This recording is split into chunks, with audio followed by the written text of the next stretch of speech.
శ్రీశైలం జలాశయంలో నీళ్లున్న రాయలసీమ రైతాంగానికి ఇవ్వలేని దుస్థితి. దీనికి బాధ్యత వహించి బోన్లో నిలబడాల్సిన చంద్రబాబు ప్రభుత్వం తానే రాయలసీమ ప్రజలకు నీటినిస్తున్నట్లుగా ఓ వీధి నాటకానికి తెరతీసి పండుగ చేసుకోవడానికి సిద్ధమవుతోంది. గాలేరు నగరి పథకంలోని పైడిపాలెం రిజర్వాయర్ను జాతికి అంకితం చేసే పేరుతో వైఎస్ఆర్ జిల్లాలోని గండికోట రిజర్వాయర్కు 3 టీఎంసీల నీటిని విడుదల చేస్తున్నారు. ఇలా విడుదల చేయడం ఇది కొత్త కాదు. 2013లోనే అప్పటి కలెక్టర్ కోన శశిధర్ ఈ తరహాలో గండికోటకు నీటిని తీసుకొచ్చారు.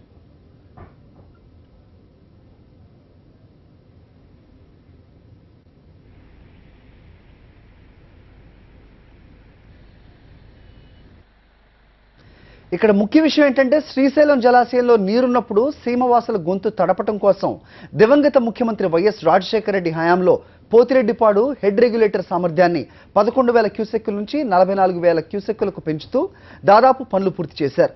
అంతేకాకుండా 22,000 క్యూసెక్కుల నీటిని తీసుకుపోయే కాలువ నిర్మాణాన్ని చేపట్టి అది కూడా దాదాపు పూర్తి చేశారు. అక్కడక్కడ చిన్న చిన్న ప్యాచ్ వర్కులు పెండింగ్లో ఉన్నాయి. టీడీపీ అధికారంలోకి రాగానే ఈ పనులు పూర్తి చేస్తుంటే ఇప్పుడు శ్రీశైలం నుంచి 20 టీఎంసీలకు పైగా నీటిని గండికోట రిజర్వాయర్కు తరలించే అవకాశం ఉండేది. తద్వారా పైడిపాలెం రిజర్వాయర్కు 6 టీఎంసీలు, చిత్రావతికి 8, సర్వరాయ సాగర్కు 3, వామికొండ రిజర్వాయర్కు 1.5 టీఎంసీల నీరిచ్చే అవకాశం ఉండేది.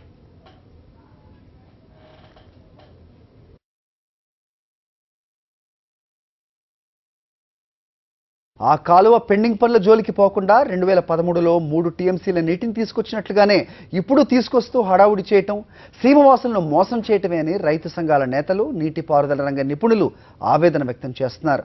నిజానికి దివంగత సీఎం వైఎస్ఆర్ హయాంలోనే 85 నుంచి 90% పూర్తయిన ప్రాజెక్టులకు సంబంధించి మిగిలిన పనులు పూర్తి చేసి తానే అంతా చేసినట్లు చంద్రబాబు ప్రచారం చేసుకుంటున్నారు. వైఎస్ చలువు వల్ల పూర్తి అయిన ప్రాజెక్టులకు చంద్రబాబు లష్కర్లా గేట్లెత్తుతున్నారనే విమర్శలు వ్యక్తం అవుతున్నాయి.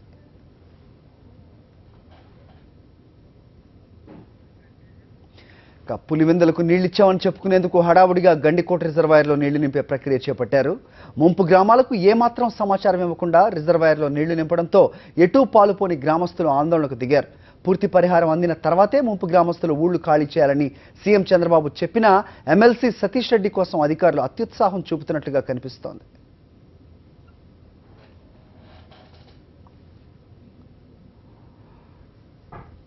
27 టీఎంసీల సామర్థ్యం ఉన్న గండికోట రిజర్వాయర్ నిర్మాణం కారణంగా 14 గ్రామాలు ముంపునకు గురవుతున్నాయి. గండికోట రిజర్వాయర్లో కనీసం 5 టీఎంసీల నీరుంటే గానీ పులివెందులకు నీటిని తరలించడం సాధ్యం కాదు. పెరిగిన సతీష్ రెడ్డి గడ్డాలు మీసాలు చూసి ఇబ్బంది పడుతున్న టీడీపీ నాయకులు నీటిపారుదల శాఖ అధికారులపై ఒత్తిడి తెచ్చి ప్రస్తుతం గండికోట రిజర్వాయర్ నీటి మట్టాన్ని 5 టీఎంసీలకు చేర్చే ప్రయత్నం చేస్తున్నారు.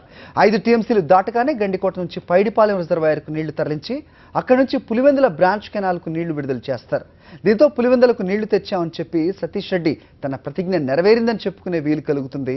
కానీ పైడిపాలెంలోకి నీళ్లు లిఫ్ట్ చేయగానే పులివెందులకు నీళ్లు విడుదల చేయడం కుదరదు. ఆ రిజర్వాయర్ నిండిన తర్వాత కానీ పులివెందుల బ్రాంచ్ కెనాల్లో నీళ్లు పారవు. ప్రస్తుతం ఉన్న నీటి మట్టం ప్రకారం పులివెందుల బ్రాంచ్ కెనాల్ వరకు నీళ్లు ఇవ్వటం సాధ్యం కాదు.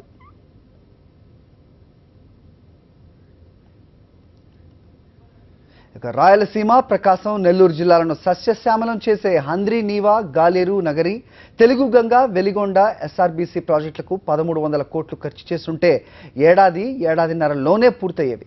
కానీ ఆ ప్రాజెక్టులకు నిధులు కేటాయించకుండా జాప్యం చేసి వాటి అంచనా వ్యయం పెరిగేలా సీఎం చంద్రబాబు చక్రం తిప్పారు. మరోవైపు వైఎస్ హయాంలో పూర్తి చేసిన పోలవరం కుడికాల ద్వారా గోదావరి జలాలను కృష్ణా డెల్టాకు తరలించేందుకు 1667 కోట్లతో పట్టిసీమ ఎత్తిపోతల పథకాన్ని చేపట్టారు. పట్టిసీమ వల్ల ఒరిగిందేమీ లేదన్నది స్పష్టం అవుతోంది. సీఎం చంద్రబాబు మాత్రం పట్టిసీమ నీటిని రాయలసీమకు మళ్లించినట్లుగా అబద్ధాలు చెబుతుండటం గమనార్హం. మహానేత వైఎస్ హయాంలో పూర్తయిన పులిచింతల ప్రాజెక్టులో 30 టీఎంసీలను నిల్వ చేయడం వల్ల కృష్ణా డెల్టాకు నీటిని అందించగలిగారు. 1995 నుంచి 99 వరకు దాదాపు 9 ఏళ్లు సీఎంగా పనిచేసిన చంద్రబాబు తన హయాంలో గాలేరు నగరికి 17.12 కోట్లు, హంద్రీనీవాకు 13.77 కోట్లు మాత్రమే ఖర్చు చేశారు. అది ఉద్యోగుల జీత భత్యాల కోసం.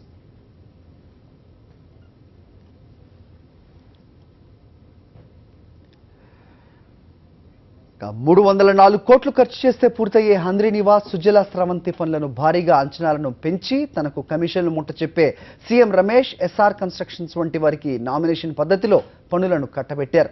కేవలం 235 కోట్లు ఖర్చు చేస్తే పూర్తయ్యే గాలేరు నగరి ప్రాజెక్టు అంచనా వ్యయాన్ని భారీ ఎత్తున పెంచేశారు.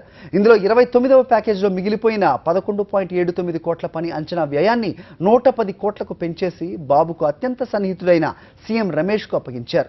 కేవలం 208 కోట్లు ఖర్చు చేస్తే ఎస్ఆర్బీసీ పూర్తయ్యేది. ఎస్ఆర్బీసీలో భాగమైన గోరుకల్లు రిజర్వాయర్ అంచనా వ్యయాన్ని పెంచారు. ఈ పనులు నెల్లూరు జిల్లాకు చెందిన టీడీపీ మాజీ మంత్రి కట్టబెట్టారు.